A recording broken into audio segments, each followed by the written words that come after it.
This is World Awakenings, the fast track to enlightenment with your host, Carl Gruber. World Awakenings is a podcast dedicated to opening your mind, your heart, and your eyes to the fact that the world's population is now, more than ever, awakening to all things spiritual, metaphysical, and enlightening, and just how they play an all-important role in our daily life. So join Carl on this enlightening experience as he interviews metaphysical and spiritual experts to discuss, debate, and delve deeply into the hows and whys of this worldwide awakening.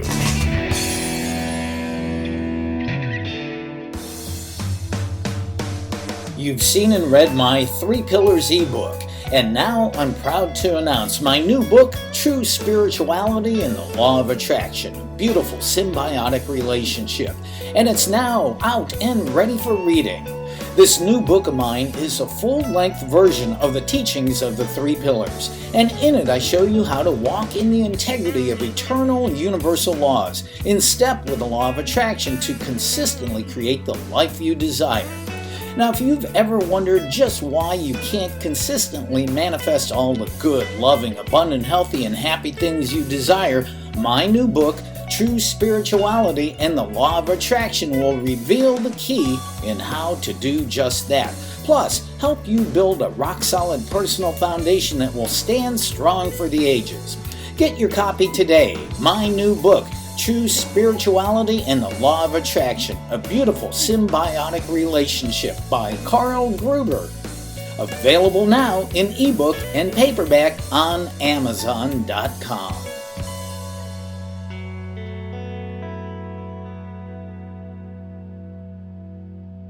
All of us are looking for a life of meaning and significance.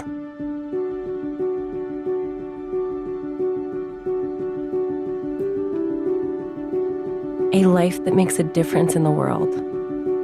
A life that truly matters. We believe this is found through the right people, platform, and purpose. We call this movement 3. It starts with giving people greater health through the power of our proactive wellness products.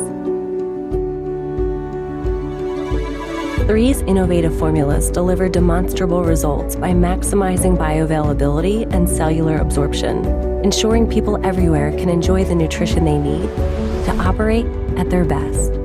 Building on our foundation of people-focused products, we provide a platform for unparalleled entrepreneurship and personal growth. 3 is there beside you every step of your journey towards building a business and a better life. Finally, we know that a sense of real purpose, the kind that moves hearts, minds, and mountains, comes through serving and elevating others. This philosophy is reflected in our caring community, which bring hope and life-saving help to people around the world.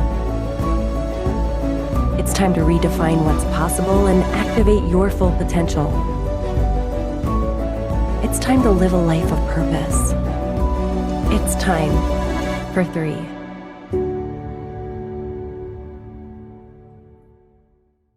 Hey, this is the show World Awakenings, the fast track to enlightenment. I'm your host, Carl Gruber. Now, if you are on a quest to learn more about all things spiritual, metaphysical, and enlightening, and believe there is something better than the chaos, lack, attack, and judgment our visible world offers, then you are in the right place.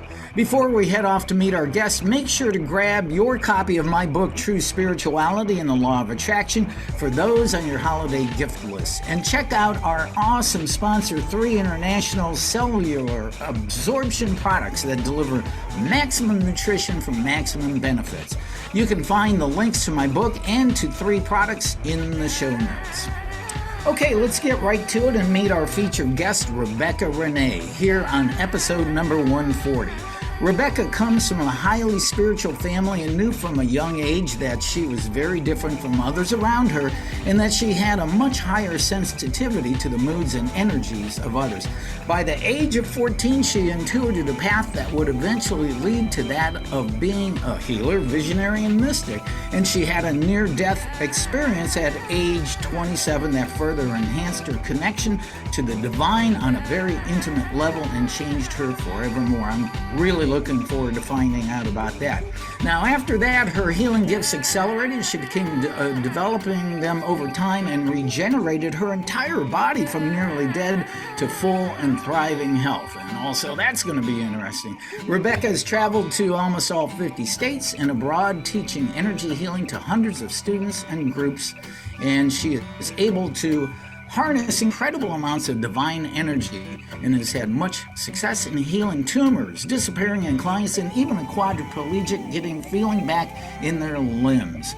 You can connect with her on her Facebook site, Angels911, and her email, soulfire444@gmail.com, and I hear a website coming soon. So, okay, Rebekah, welcome to World Awakenings. I'm so glad to have you here.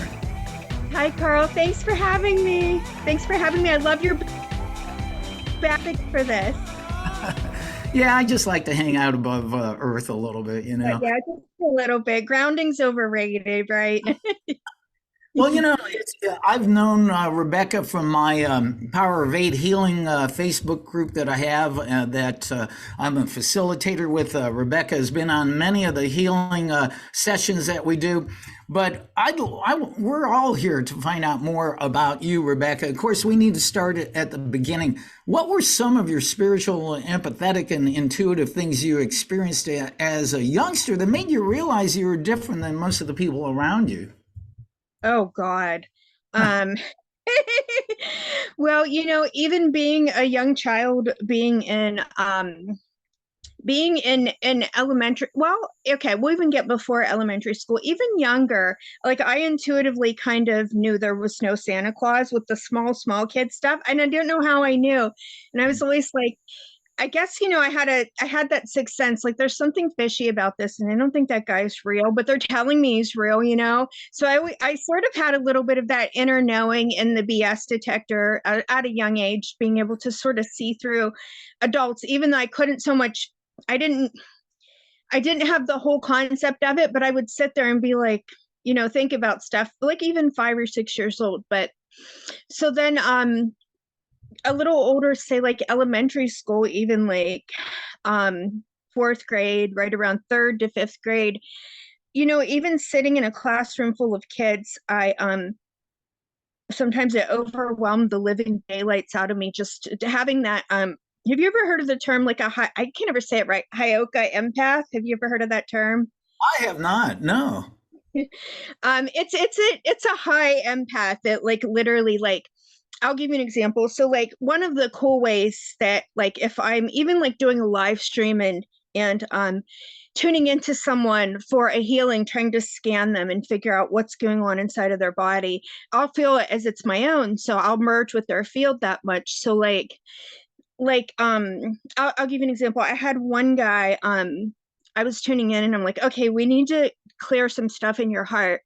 And it's to me, it felt like as soon as I tapped into his field, like my heart weighed like 50,000 pounds and I almost like wanted to drop over. And I wanted to start bawling because I was feeling him that much. Right. So it was like, okay, it was like your heart, everything with your heart. And it was really wild because he emailed me or messaged me after we did the live stream. And he said, I had a heart attack and I had someone in my life that's abusive towards me and could cause like deep emotional pain. And I was like, you had a heart attack. Okay, that makes sense. But I technically would have had no way of knowing that. So it's sort of like the empathing on an unusually deep level. And that was a hard thing as a child. Like just, sitting in a class and kind of floating around back here from adult to childhood. But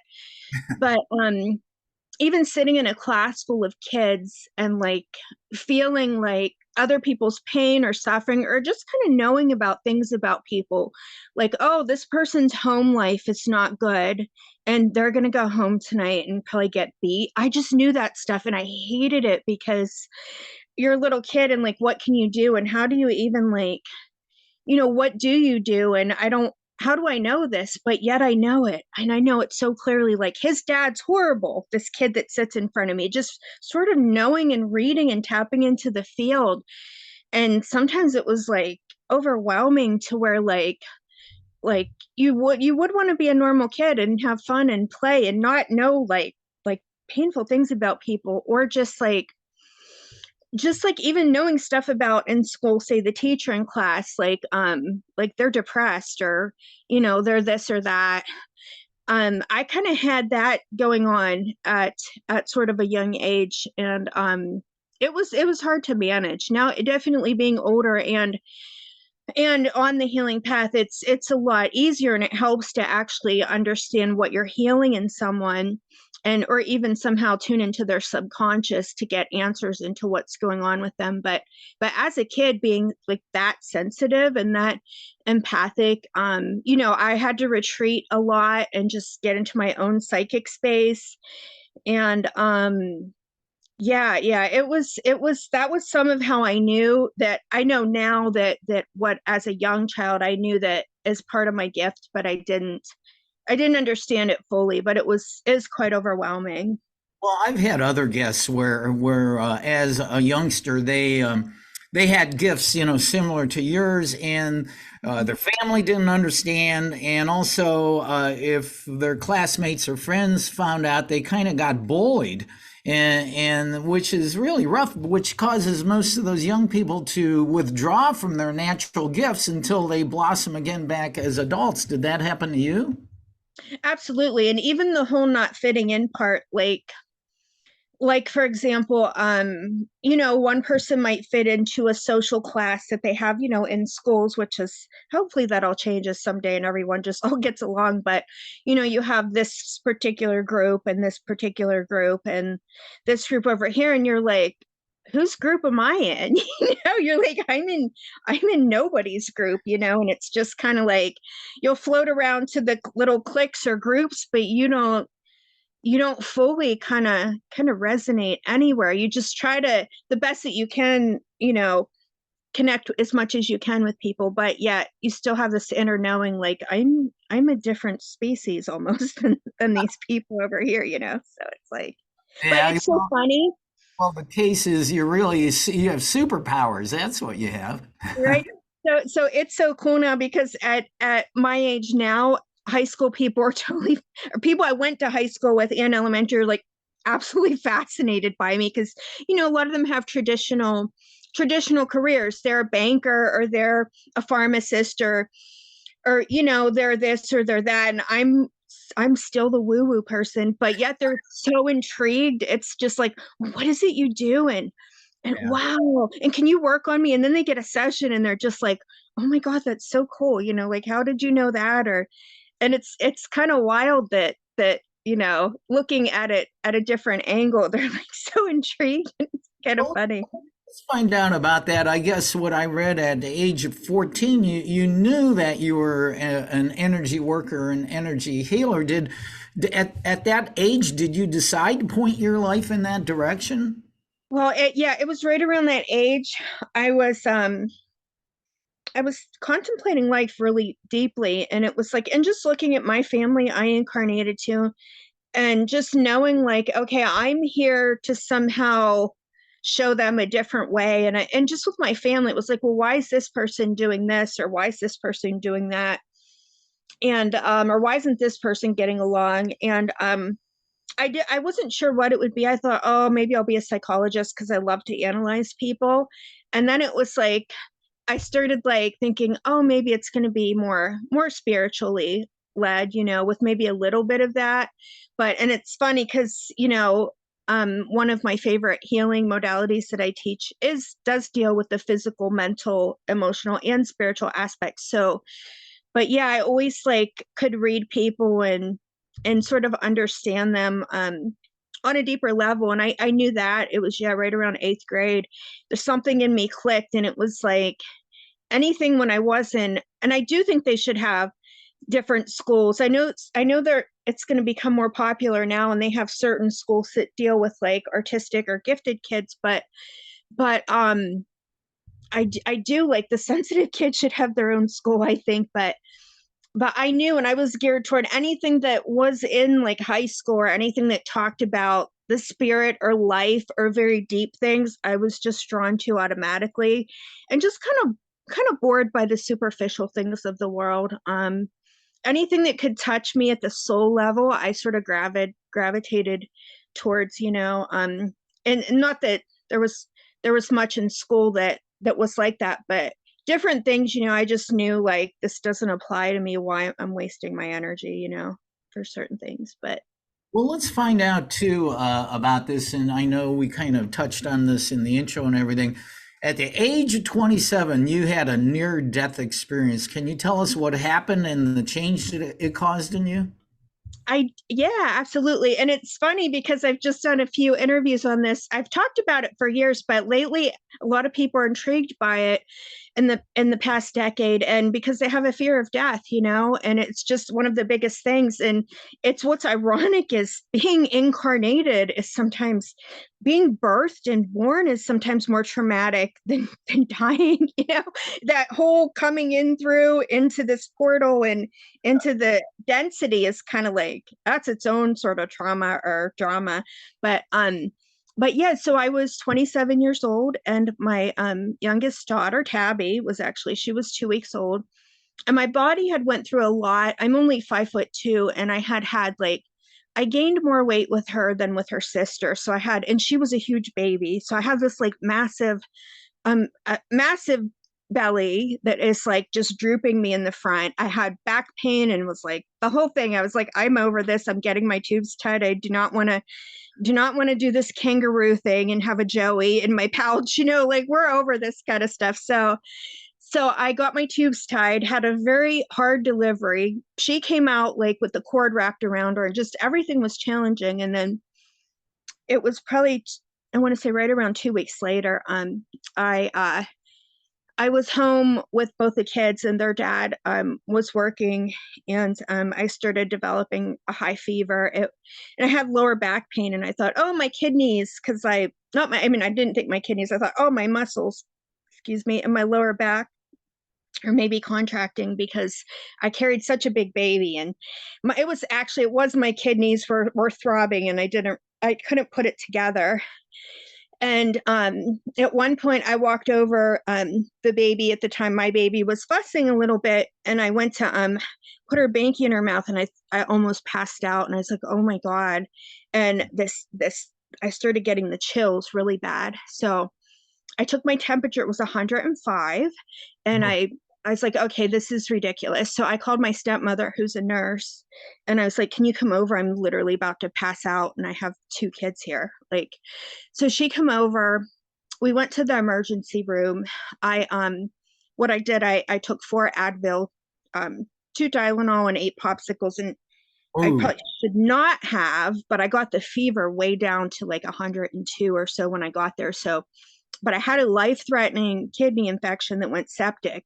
But that whole time, they didn't believe me that the fever was that high. And they said, you have a UTI, here's Macrobid. Sent me home. Luckily, I didn't by all normal means, I probably should have passed away in my sleep, but I didn't. There was another plan for me. But the next day, right around noon, the fever went up again and the chills started. And I looked at my stepmother, who I called her back over again, and I said, can you please tell them that they have to keep me? I'm like probably dying.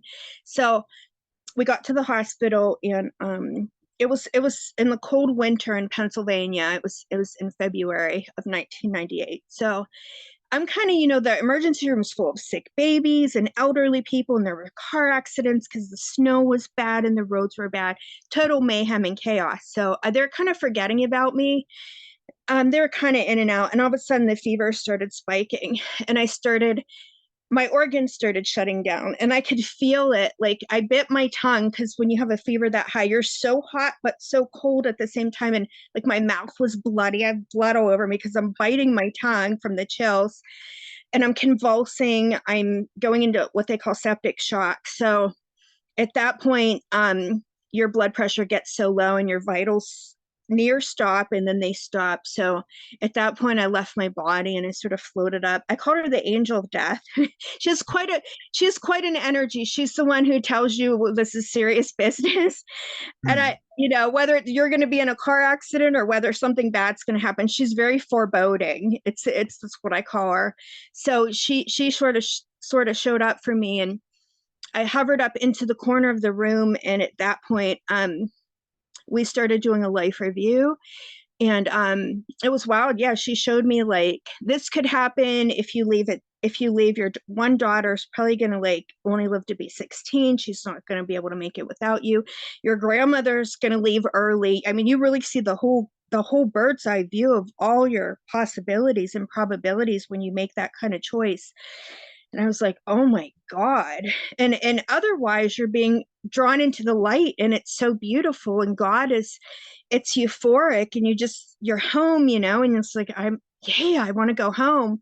But then for me, it was like, you're looking forward, like, I can take this path, like I can go home and be one with God and all creation, or I can stay and you get the choice, or I can stay and I have a baby I just gave birth to. Like, so it was really interesting. And I could float above and see my baby at home with her sister. And I started crying, and it was just like, oh my God. So I looked at the angel and I was like, what do I do? I'm going to stay. And she's like, the squeaky wheel gets the oil, your guides and angels will talk to you in ways you can comprehend, I'm like, okay.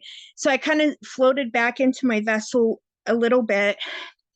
And, as much as I could, I tried to bang on stuff. And I started saying I'm on fire. Somehow someone heard me because I was on fire.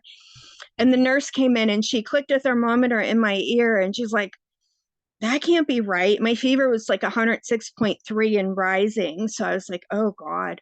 So I still kind of kept floating in and out. And then at one point I started coding, and that's when I had a whole team.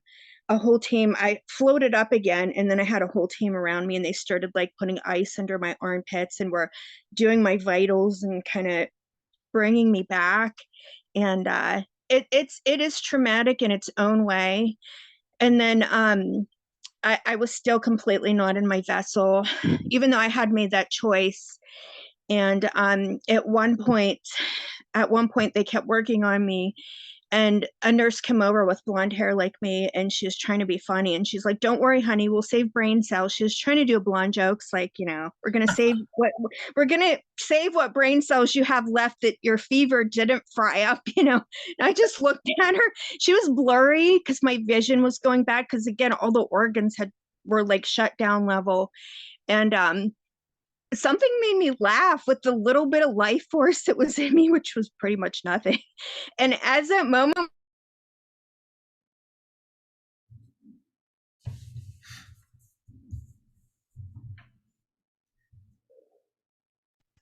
sorry, I had a phone call come in. Oh, okay. It said Zoom was muted, but so she somehow made me laugh with the little bit of life force I had in me. And at that moment, my energy, my life force was like whoosh, and I popped back in, and my eyes came into focus, and I could clearly see everyone in the room. And an instant knowing, it was like, I'm staying. It was like, I'm staying. And I got so happy. And the doctor looked at me and he goes, he thought I had meningitis at first, but he goes, I'm going to put a special thing into your veins, and it's going to start to cool your body down. And he goes, you're going to be in the hospital for a while. So, but I knew I was staying. And one of the crazy parts is my stepmother, who I've always been very woo-woo to her, she doesn't see auras. And she goes, if I could have said I saw anything of your color, she goes, you were ashen gray. She goes, I had never seen you. She goes, you were dead. And I was like, was like, yeah, I was pretty dead, So, but yeah, so that definitely changes you, it changes everything. You bring back knowledge from the afterlife with you. You bring back a knowledge of who you are, the stuff we forget when we come through the veil, and the stuff you've been taught about, in religion or things like that. That you're bad and you're this and you're that. And you realize, like, oh God, how did I buy into all that stuff? And you realize how loved you are and how one you are with all that is. And even concepts like heaven and hell are, heaven is union with your creator and all that is, and hell is disconnect from your creator and all that is, in a simple turn that they're not someplace you go, they're your state of consciousness. So you learn all that rather quickly in that brief moment, because time isn't really real over there, and you like it helps you, and you're like, okay, this isn't scary. This isn't scary to leave your body. I would have left if I didn't have a small newborn baby at a heartbeat, but you realize so much stuff that you were told and all your untruths. You're like connected to that spirit of truth, and you're just like, wow, how I never saw this before. I never could see from this perspective. I have new eyes to see, and it changes you.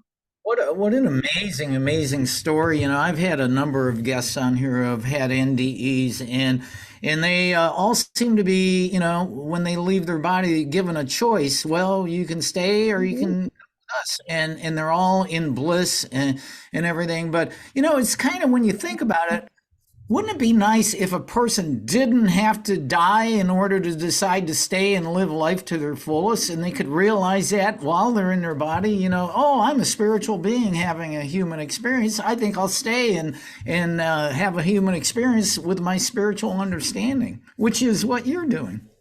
Yeah, or do your life review without having to sort of kill over to do your life review. Start reviewing your life, which is something I think everyone should do. I channeled a guided meditation life review, which funny, I have to do it sometime on social media or something.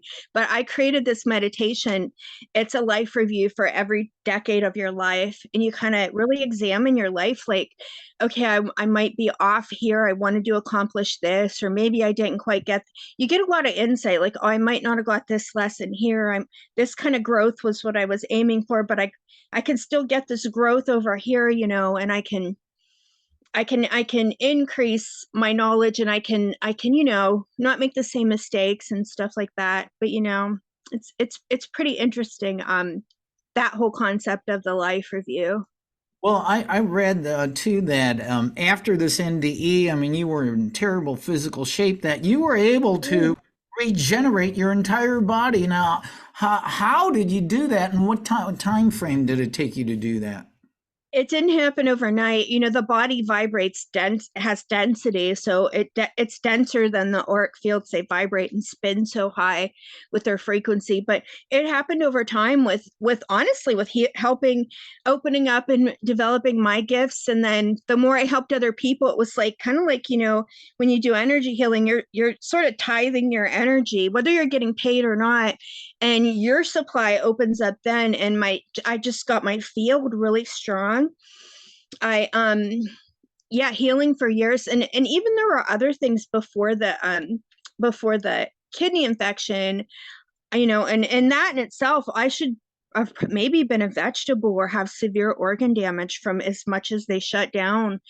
But that, and even in my 20s, my mid 20s, I always blamed it on living in a cold state, but I had arthritis in my spine, and I'm like so much healthier at my age now than I was back then. And yeah, just dropping the density. I'm constantly dropping heavy stuff, working, kind of going to one level and then going to the next. And also the mindset. I realized that once I really was shown like different things about energy, it's like, okay, we know that energy doesn't die, and energy absolutely does not age, but we're so programmed to think that we create it. Like, and you'll even hear it in sometimes elderly people, even my grandmother, and she didn't know any better. She still lived to be into her 90s, but she'd be like, oh, it's hell to get old. So she thought it was hell to get old. So on some level, her body agreed with that. But your mindset is huge. And having that, I'm healthy sort of mindset, and then your body flows, and then just the clearing. And was blessed with some really incredibly powerful healers that I would trade with sometimes, and over time it was like one day I noticed, like, oh my god, I don't have inflammation in my spine anymore. I don't have this ache and pain, and I wake up and I'm so strong now to where I wasn't before, and different things like that. And then this was one of the coolest things was I and I could still get sick, like with a virus or something, but it's rare, and I usually bounce back pretty quick. Your immune system strengthens, but this was, I want to say, 3 years ago. I had a kidney stone, and I used to eat a lot of spinach, so they have oxalate, so they're healthy, but they can create stones. So, and I had to do like a labs, and it was funny. The urologist was like, because, oh my God, your kidney function is like that of someone like half your age. And I was like, yes. Because, he knew what I did, and he's like, that's incredible. And I said, yeah, it's just from the work that I do, and you would think, it should be damaged from having that being such a traumatic thing for the body to go through. And it went the opposite direction, which is really cool. Well, you said a couple real key things just over the last couple minutes.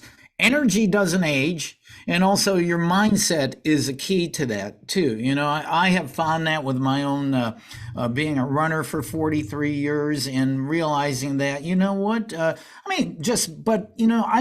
I've gotten older too, but I know that my mindset has kept me healthy and fit as a runner in my general life too. But your mindset, but I like that term. I have not heard that. Energy doesn't age, and that is so true. Nope, we've been programmed, to think that. And it was funny because I have a belly dance group I'm connected to, and we actually love to go to drum circles. And one of the belly dancers is also an energy healer. And, she's in her late 40s, very late 40s. And this was probably a month ago, to a drum circle in a little town called Safety Harbor. And I swear we were out under the stars. It was a beautiful night. We're in Florida for 3 hours dancing nonstop. And just to have the energy to be able to do that. They had a good drumming circle too. They were really good. But I thought, and we didn't even realize it. We got so lost in the energy of the movement and the rhythm. And afterwards, I'm like, oh my God, I've been here almost 3 hours. And, just to have that energy. I mean, I definitely, the next day I kind of felt it, but just to be able to do that, was just like, oh God, this is incredible, You're my second guest that does belly dancing. I had Natasha Senkowitz on the show, a year and a half ago or so, and she does that too. And it's a great form of exercise, just like running. But I do want to find out about the healings that you've been able to facilitate, like clearing up tumors and a quadriplegic regaining feeling in her limbs. How did those come about? Ironically, what's wild is some of those in particular happened during I did stuff on social media, and those were actually remote rather in person. Those particular ones you're talking about. Just being able to generate enough energy, to shrink a tumor. And the interesting part is that's actually rare, because the body does vibrate slower and it's denser, and a lot of times to shrink a tumor it could take like several times. But if you think about it, what do they do for tumors? They give radiation, so for some stuff like that. So an energy healer's direct is also very radiant, with a similar sort of but different radiation. So yeah, the energy itself, it's just a dense mass, so working with it. But I had one lady, she had breast cancer, and then it had what I want to say. It just she did traditional therapies, and then it disappeared from the chemo or whatever she did, and then she had 2 tumors come back. And with her, I worked on her remotely. I want to say like 15 minutes each time. It wasn't a real long time. And then she was one of those ones. She sent me an email or a message, and it was like, she's like, yeah, she goes, they were gone on the next MRI. And you're just kind of like, oh my God. And she didn't do anything. She didn't do anything. She didn't do chemo or anything like that. And then another lady, yeah. And this was actually something that happened on social media as well, which is interesting. She had no feeling in her leg, and she messaged me after that group session, and she said her legs started tingling and she started getting feeling going up her leg. And I almost peed my pants. I was like, oh my God, because that's such a big thing. So I think we're going to see more and more of that as energy healers really pull in their gifts and hone their skills and develop powerful energy fields that can do that. And that will that won't be so good for Western medicine, but it's so much better for you and more natural, But again, and there are sometimes that a healing takes much longer for someone, and maybe there's a reason their soul has that issue going on. You know how it goes, just for something they need from it to know, or the soul chooses things for interesting reasons. But when that happens like quickly like that, that's always like one of those miracles, and you're just like, wow. Well, and you and I have both been on a number of healing sessions that we hold in the Power of Eight, and yeah, you're absolutely right. We've had some miraculous healings, but some of the other people we focus on, they take quite a while to find some improvement. And also, there are people who don't have any improvement because they just don't have the faith or the belief that in the energy and the healing that we are sending to them too. And like you said, that's the mindset. That's a big part of it. Huge part of it, absolutely huge. And then, if you look at the psychology of things, sometimes there are secondary gains, and the person might not even know it on why they hold on to an illness.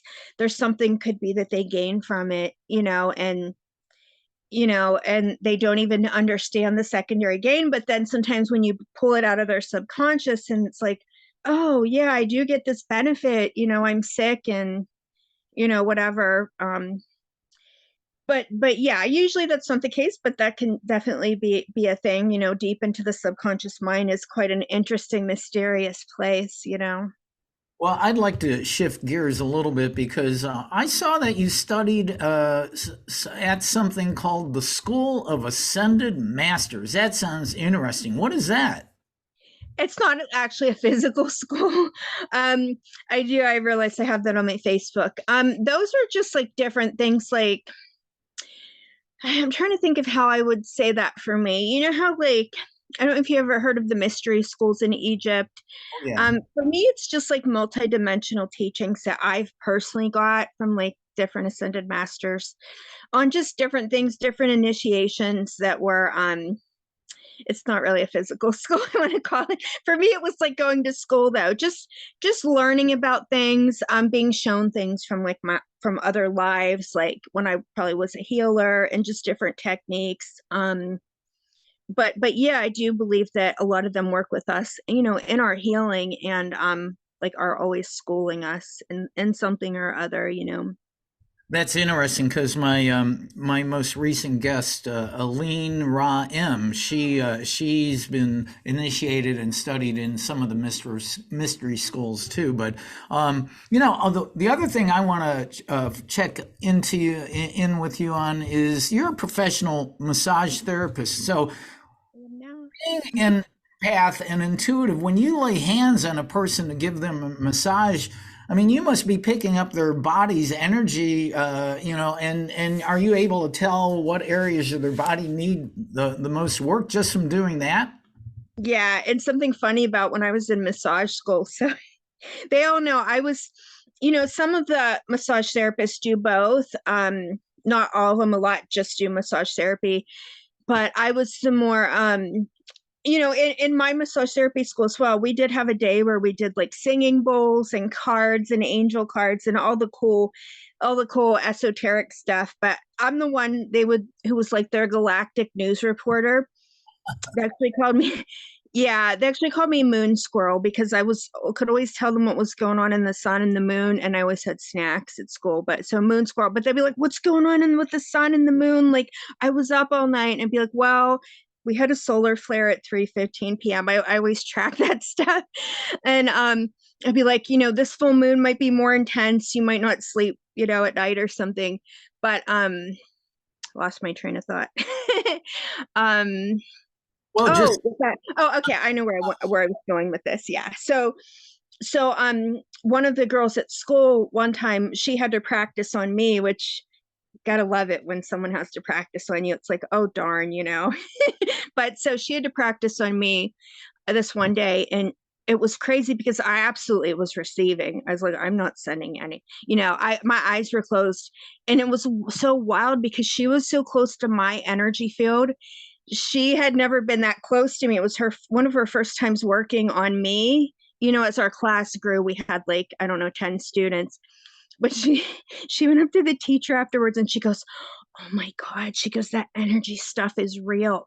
So because she worked on me, she got activated or some sort of healing, and it tripped her out, and it was just like, I just smiled. I'm like, I live in my energy field. I'm like, but I could see what you were feeling, working on me. So, but yeah, sometimes I'll tell clients yeah, you might feel energy moving in your body, or you might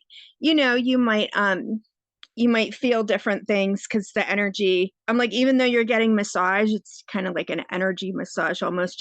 And a lot of times people will hold a lot in the back of their neck, and my hand will charge up for the back of their neck as I'm doing their massage. And it's kind of cool. It's kind of cool to have both effects with the body work kind of going on at once. And it also introduces people that are more traditional into energy healing. And I'm able to talk about it to them and kind of get all of this stuff as it continues to go more mainstream. And I will tell you something really cool. So my hometown is in Newcastle, PA, which I know you're probably familiar with as you live in Ohio. So in Farrell, PA, we actually there's actually a hospital, and right next to it there's a group of primary care doctors in the building next to the hospital. And in there they have an alternative medicine unit. So this is so wild because I don't know why this hasn't spread more like in the southern states. So someone will go in and see their doctor, and then their doctor will send them to alternative medicine, and they'll be like, go see the energy worker, go see the hypnotherapist, go see the acupuncturist, and it's all covered by insurance. And they get introduced to this whole world of holistic medicine. So they get the best of both worlds at this particular hospital. And they also have branches of it in like certain cities in that surrounding area, but it's covered by insurance too. Wow, that's really unusual and great too. But, I was wondering, what advice would you have to somebody who has these natural spiritual and energy healing abilities and they don't know what to do with it? Can you help somebody blossom with that? Oh, yeah. No idea what. Yeah, absolutely. Well, I teach, my favorite thing I teach is integrated energy therapy. It's cellular memory healing. It's different than Reiki. I want to say it's stronger. It just works in a deeper way. It works really deep with emotional stuff and mental stuff. But yeah, absolutely. It's like you can power people up by working with them and transfer your gifts into them, especially if you have the more you use your gift, the more powerful it gets, especially if you have a surplus of energy. For me, it's like a lot of people are like, "Oh my God, so-and-so drained my energy and I don't want to be around so-and-so." For me, I'm like, I got too much energy. Take it. I'm like, take it all. I don't want it. I can't sleep at night. It's too much. So I sort of have that mindset, like, oh God, I have an overflowing river. So yeah, you definitely, you can awaken their DNA and activate and turn someone into if it's their their path, turn someone into a really powerful healer and just watch them blossom. And people's biggest thing is confidence, especially in the beginning. And, we have past life things like, those can come up. But once you cross those barriers, yeah, people will be like, oh, am I good enough? Am I doing this right? And once they get that confidence, it's incredible to watch people blossom and move up rather quickly with their gifts and clear and heal their own stuff. And then yeah, help other people. Yeah, I love it. People are tired of taking pills and all the stuff in the Western medicine.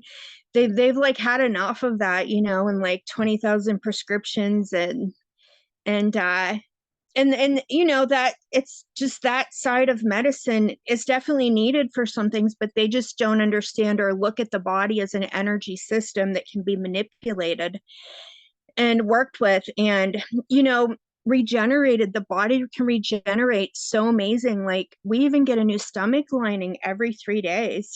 We get a new liver every so many years. We think we're like the same body, but we become new, and that's the thing. Again, having that mindset, like I'm becoming new every day, a new being. And it's incredible. Well, I think one thing that is interesting is the acceptance in the world today of people like you and other energy workers and light workers is more accepting than it's ever been. I mean, this show, World Awakenings, a fast track to enlightenment, is now available around the world, and people gravitate to it. And I'm not the only show. There's probably another 1,000 or more shows like this out there. So now if you do have natural spiritual and energy abilities like Rebekah, you, of course, you don't have to be afraid anymore. You can develop it and blossom it. And I think that's beautiful that you're able to do that. And I just want to say that we are speaking to Rebekah Renee. She's an amazing energy healer and worker.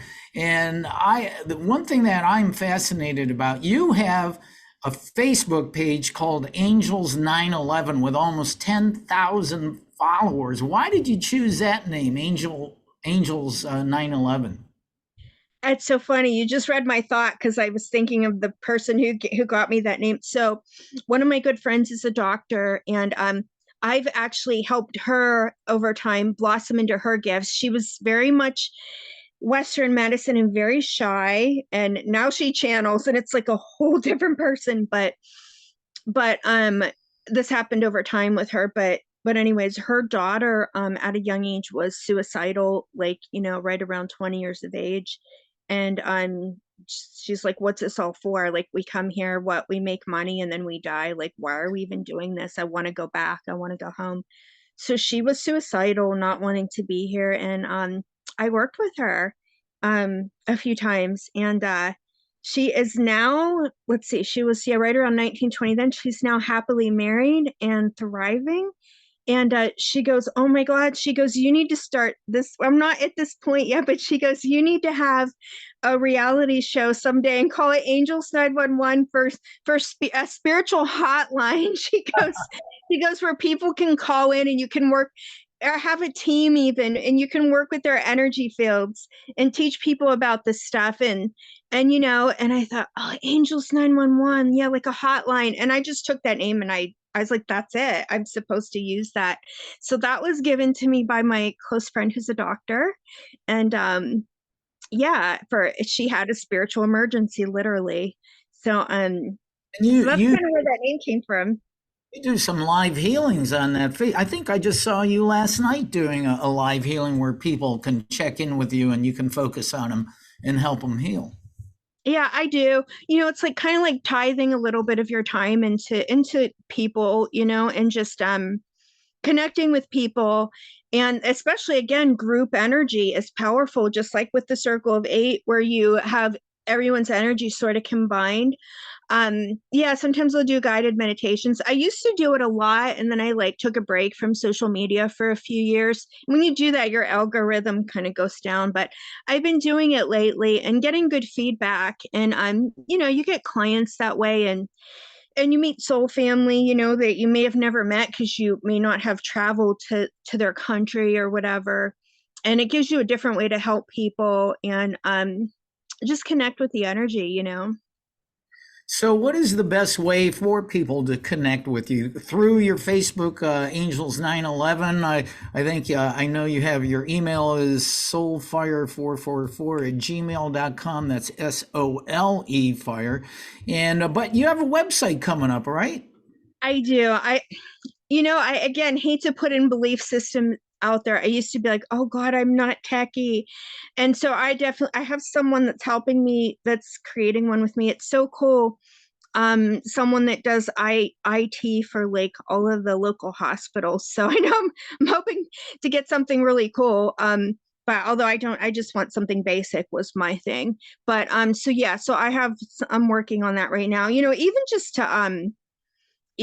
to put together information for a website, it was like, oh God, what do I want to put on there? You have to sit, and it can take hours to format something. Like, what do I want people to know about me? What are my services? What do I want to charge? So I have something in the works right now. We talked about an app or something, even. It'd be cool to have an app, right? So I think I'm going to get online with like technology and actually be like, kind of have a good tech, whatever, kind of thing. So I will have a website soon, and I'll definitely give that to you as soon as that's up and running.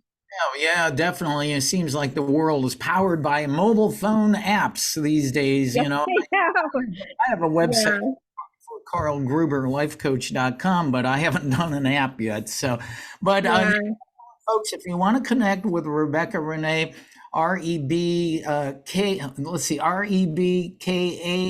right? That's how Rebekah's spelled? Yeah, Rebekah. There we go. So a little different than the normal spelling. Go to her Facebook page right for now, Angels 911. And Rebekah, I will put the links to those in the show notes so people can connect with you. And Rebekah, you're amazing. I look forward to having you on another one of our Power of 8 healing sessions. Yeah. I really thank you for being on World Awakenings. Hey, thank you. This was awesome. This is so awesome. It's going to be exciting to watch you grow as well. This has been another episode of World Awakenings, the fast track to enlightenment with host Carl Gruber, a certified Law of Attraction life coach.